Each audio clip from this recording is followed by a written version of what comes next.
Apakah roh melihat jasad ketika dikuburkan? Dalam Islam, kematian bukanlah akhir dari segalanya. Ketika seorang mukmin meninggal dunia, rohnya tidak serta-merta terputus dari jasadnya atau dari dunia yang ditinggalkan. Justru, roh itu melewati proses yang mengandung banyak hikmah dan pelajaran. Dikisahkan setelah roh dicabut dari jasadnya, malaikat membawanya menghadap Allah Subhanahu wa Ta'ala. Di hadapannya, roh tersebut diperlihatkan surga, tempat abadi yang akan menjadi tempat tinggalnya kelak, bila ia termasuk golongan orang-orang yang beriman dan berbahagia. Setelah itu, roh orang mukmin ini tidak langsung menuju surga atau barzakh secara penuh. Sebaliknya, ia diperlihatkan pula bagaimana jasadnya sedang diurus oleh manusia yang masih hidup. Ia menyaksikan jasadnya dimandikan, dikafani, disyalatkan, lalu dibawa menuju kubur. Lebih dari itu, roh tersebut mendengar apa yang diucapkan orang-orang tentang dirinya. Apakah mereka memujinya atau justru membicarakan keburukannya? Hal ini dijelaskan oleh Imam Al-Qurtubi dalam kitab At-Tazkirah. Dikutip dari penjelasan Abu Hasan Al-Qabisi, menurut pendapat yang sahih dari mazhab Ahlus Sunnah, setelah roh dicabut, malaikat mengangkatnya untuk dihadapkan kepada Allah Subhanahu wa Ta'ala dan ditanya. Jika roh itu dari golongan Ahlus Sa'adah, maka Allah memerintahkan para malaikat untuk menunjukkan kepadanya tempatnya di surga. Selama jasadnya dimandikan dan dikafani, roh itu berada di antara kafan dan jasadnya, memperhatikan dan mendengar segala hal.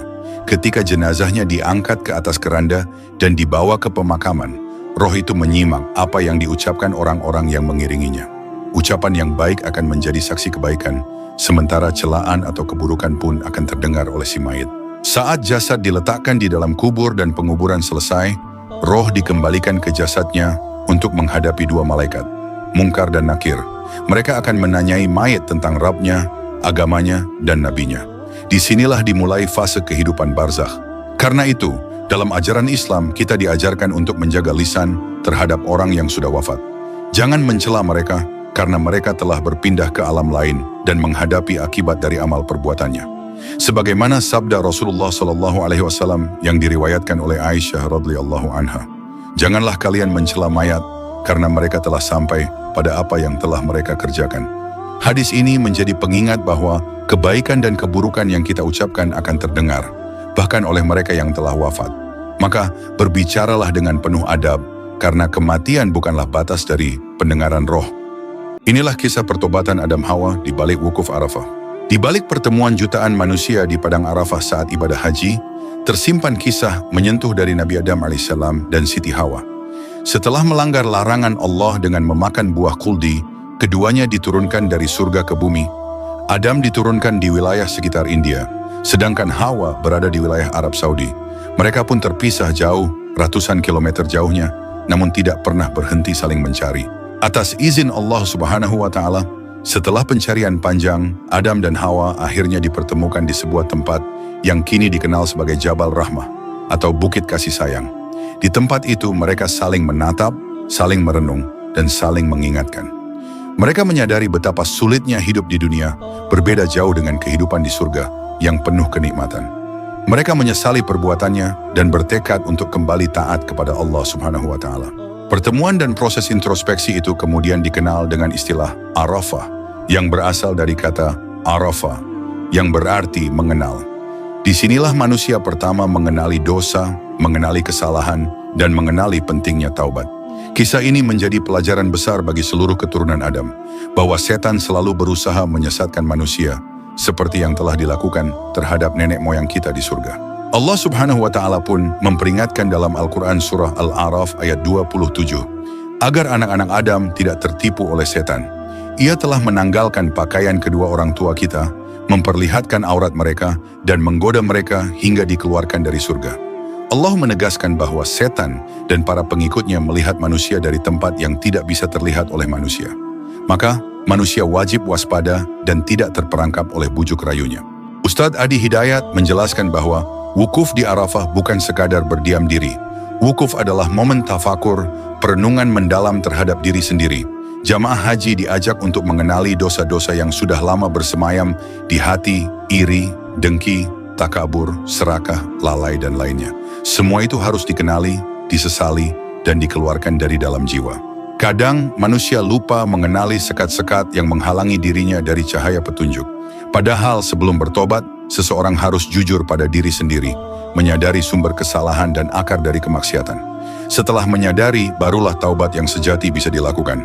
Dengan tekad untuk tidak mengulanginya lagi dan menjaga diri dari jerat setan. Allah Subhanahu wa Ta'ala mencintai hamba-hambanya yang bertobat.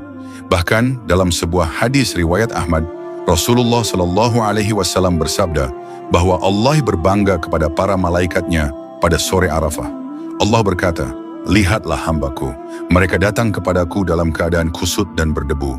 Hati yang bersih dan jiwa yang kembali kepadanya menjadi bukti cinta sejati seorang hamba kepada Tuhannya." Inilah kisah sahabat Nabi yang syahid di tiang salib. Tahun ketiga Hijriah, Rasulullah Shallallahu Alaihi Wasallam mengutus 10 sahabat untuk mengajarkan Islam kepada kabilah Udal dan Qarah. Hashim bin Thabit ditunjuk sebagai pemimpin rombongan, namun di tengah perjalanan mereka disergap oleh 100 pemanah dari Bani Lihyan. Hashim segera memerintahkan sahabat-sahabatnya untuk berlindung di sebuah bukit. Meskipun sempat lolos, jejak mereka ditemukan karena biji kurma yang tercecer. Pasukan musyrik mengejar dan mengepung. Ketika ditawari perlindungan jika menyerah, Hashim menjawab tegas bahwa ia tidak akan menerima perlindungan kaum kafir. Ia berdoa agar Allah menyampaikan kabar mereka kepada Rasulullah. Akhirnya Hashim dan 6 sahabat lainnya gugur. 3 orang ditawan, Khubaib bin Adi, Zaid bin Datsinah, dan seorang sahabat lainnya. Namun sahabat ketiga melawan hingga syahid. Khubaib dan Zaid dijual sebagai budak di Makkah. Khubaib dibeli oleh keluarga Al-Harits yang ingin membalas dendam karena ia membunuh Harits bin Amir di Perang Badar. Sejak itu Khubaib menjadi bulan-bulanan penyiksaan, namun keimanannya tetap teguh. Suatu hari seorang putri keluarga itu terkejut melihat Khubaib memakan buah anggur padahal bukan musimnya, dan tangannya terikat, sebuah karamah dari Allah. Ketika mendengar sahabatnya Zaid telah dieksekusi secara kejam, Khubaib tidak gentar. Ia justru semakin pasrah kepada Allah. Hingga akhirnya, keluarga Al-Harits memutuskan mengeksekusinya. Sebelum dibunuh, Khubaib meminta izin untuk salat 2 rakaat. Setelah salat, ia berkata, "Seandainya aku tak khawatir dikira takut mati, niscaya aku akan panjangkan salatku." Inilah salat sunnah pertama sebelum kematian dalam Islam. Sebelum disalib, Khubaib melantunkan syair tentang keridaan terhadap takdir Allah. Ia kemudian disalib dan dihujani panah. Seorang Quraisy bertanya, "Apakah kau ingin Muhammad menggantikanmu?" Khubaib menjawab tegas, "Tak sudi aku selamat bersama keluargaku, sementara Rasulullah tertusuk duri." Jawaban ini menggambarkan kecintaan para sahabat kepada Rasulullah Sallallahu Alaihi Wasallam. Menjelang ajal, Khubaib berdoa agar Rasulullah diberitahu tentang apa yang terjadi. Tubuhnya dibiarkan tergantung di tiang salib, namun burung pemakan bangkai pun enggan mendekat. Allah menjaga jasad hambanya yang setia. Di Madinah, Rasulullah secara tiba-tiba memerintahkan Miqdad bin Amr dan Zubair bin Awam untuk segera pergi ke lokasi eksekusi, padahal tak ada seorang pun yang memberi kabar. Sesampainya di sana, mereka mendapati Khubaib telah wafat dengan senyum damai di wajahnya. Mereka pun menurunkan jasad sang syahid dan menguburkannya diam-diam. Hingga kini, tak ada yang tahu persis di mana makam Khubaib bin Adi. Kisah Rasulullah Sallallahu Alaihi Wasallam menyaksikan perdebatan malaikat soal kafarat dan derajat. Pada suatu malam yang penuh berkah, Rasulullah Shallallahu Alaihi Wasallam mengalami mimpi agung yang tak terlupakan. Dalam mimpi itu, beliau didatangi oleh Tuhannya dalam wujud yang paling indah. Saat itu, Rasulullah belum mengetahui apa yang sedang terjadi di langit, hingga Allah memberikan kepadanya cahaya ilmu dan pemahaman.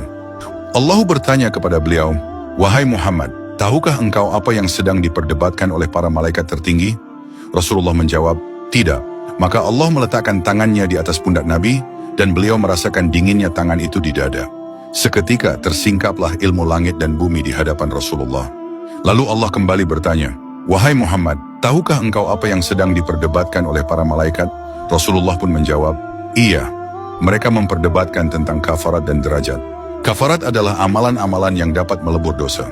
Rasulullah menyebutkan 3 di antaranya: tetap berada di masjid setelah menunaikan salat, berjalan kaki menuju salat berjamaah, dan menyempurnakan wudhu di saat-saat yang sulit dan tidak menyenangkan. Allah pun membenarkan jawaban Rasulullah seraya berfirman, "Siapa yang melakukannya, maka ia akan hidup dengan baik, mati dengan baik, dan terhapus dosa-dosanya, hingga ia kembali bersih seperti bayi yang baru dilahirkan ibunya." Kemudian Allah mengajarkan kepada Rasulullah sebuah doa untuk dibaca dalam salat. Doa itu berbunyi, "Ya Allah, sesungguhnya aku memohon kepadamu, kemampuan untuk melakukan kebaikan, meninggalkan kemungkaran, dan mencintai orang-orang miskin. Ampunilah aku, rahmatilah aku, dan terimalah tobatku. Jika engkau menghendaki fitnah terhadap hamba-hambamu, maka wafatkanlah aku dalam keadaan tidak terkena fitnah. Setelah itu, Rasulullah menyebutkan bahwa yang dimaksud dengan derajat adalah amalan-amalan yang dapat mengangkat kedudukan seseorang di sisi Allah. Di antaranya adalah menyebarkan salam, memberi makan kepada orang lain, dan menunaikan salat malam ketika orang-orang sedang tidur lelap. Kisah ini dinukil dari hadits riwayat Ibnu Abbas dalam Sunan At-Tirmidzi dan Musnad Ahmad. Para ulama seperti Imam Ibnu Katsir menyebut bahwa ini adalah mimpi yang penuh makna, bukan kejadian nyata, namun tetap mengandung pelajaran yang dalam. Dari kisah ini kita belajar bahwa amal yang tampak sederhana seperti wudhu yang sempurna atau berjalan menuju masjid bisa menjadi sebab ampunan dan ketinggian derajat. Maka jangan pernah remehkan amalan kecil, karena para malaikat pun membicarakannya di langit tertinggi. Semoga kita termasuk orang-orang yang menjaga amal-amal tersebut dan memperoleh rahmat Allah di dunia maupun akhirat. Wallahu a'lam. Inilah kisah Imam Hanafi yang belajar pada tukang cukur. Dalam sebuah perjalanan haji, Imam Abu Hanifah rahimahullah mengalami sebuah peristiwa yang begitu membekas dalam hatinya. Usai menyelesaikan rangkaian manasik, beliau bersiap untuk mencukur rambut sebagai bagian dari tahallul. Di hadapannya berdiri seorang tukang cukur, tampak sederhana, tak dikenal namanya, namun memiliki adab dan ilmu yang luar biasa. Dengan penuh adab, Imam Hanafi bertanya, "Berapa upah mencukur rambutku?" Tukang cukur itu menatapnya tenang dan menjawab, "Semoga Allah memberimu petunjuk. Ibadah bukanlah tempat untuk tawar-menawar. Duduklah dan berikanlah apa yang engkau rela." Jawaban itu membuat Imam Hanafi terdiam. Rasa malu menyelimutinya. Bukan karena dipermalukan, tapi karena disadarkan. Kemudian sang tukang cukur memintanya menghadap kiblat sebelum mencukur. Sebuah pengingat sederhana bahwa bahkan dalam hal sekecil mencukur rambut, orientasi hati dan tubuh harus tetap kepada Allah. Saat Imam Hanafi meminta agar dimulai dari sisi kiri, tukang cukur itu berkata lembut, "Kita mulai dari kanan, sebagaimana sunnah Nabi SAW. Pelajaran demi pelajaran ia terima, bukan dari seorang ulama di mimbar, melainkan dari tangan yang memegang gunting." Tukang cukur itu bahkan membimbing Imam Hanafi untuk bertakbir saat rambut mulai dicukur. Dan ketika selesai, ia menasihatinya, "Shalatlah 2 rakaat terlebih dahulu sebelum engkau pergi kemanapun." Kagum dengan adab dan ilmunya, Imam Hanafi pun bertanya, "Dari mana engkau mempelajari semua ini?" Ia menjawab, "Aku melihat Imam Atha bin Abi Rabah melakukannya. Aku menirunya dan mengajarkannya kepada orang lain." Barulah diketahui tukang cukur sederhana itu adalah murid dari Imam Atha bin Abi Rabah rahimahullah, ulama besar Mekah yang ahli dalam ilmu dan fatwa. Kisah ini memberikan pelajaran mendalam, bahwa ilmu tidak selalu datang dari tempat yang tinggi dan mewah. Terkadang kebijaksanaan justru bersinar dari sosok sederhana yang ikhlas mengamalkan apa yang ia tahu. Sebagaimana nasihat bijak Imam Ibnu Qayyim Al-Jauziyah rahimahullah, "Tuntutlah ilmu sebanyak-banyaknya karena ia tidak akan membahayakan ibadahmu. Dan beribadahlah sebanyak-banyaknya karena ia tidak akan membahayakan ilmumu." Semoga kisah ini menjadi pengingat bagi kita, bahwa adab, ilmu, dan keikhlasan bisa datang dari siapa saja, dan tugas kita adalah menyambutnya dengan kerendahan hati.